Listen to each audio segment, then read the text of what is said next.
Hello guys, welcome to my vlog. Nandito pala kami guys sa Qingdao, China. Naka-anchorage pala kami ngayon. Medyo kalayuan nga lang sa island.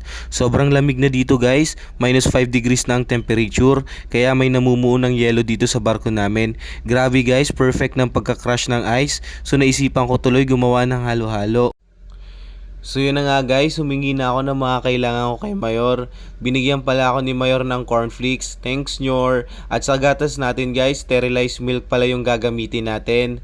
Binidaladala ko na rin pala guys yung condense para solid yung tamis. At saka guys, hindi mawawala yung asukal para perfect yung tamis.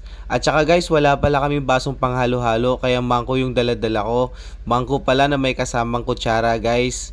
So yan na guys, sisimulan na natin. So ayun na nga guys, minekos-mekos ko na nga yung yelo. Nilagay ko na pala muna siya sa mangkok. Yan pala yung inuna ko. At saka nilagyan ko na rin pala ng gatas. Dinamihan ko na lang pala ulit ng gatas guys para mas masarap.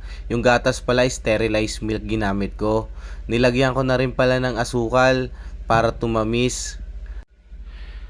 So ayan guys, nilagyan ko na ng condense. Bali, dinamihan ko ulit pala yung lagay ng condense guys para mas matamis talaga at solid yung lasa. Inulit ko ulit yung gatas. Bali, cornflakes pala yung gamit ko guys kasi maisa na yung gagamitin ko kaso nahiya ako kay Mayor. Naka-frozen pa daw.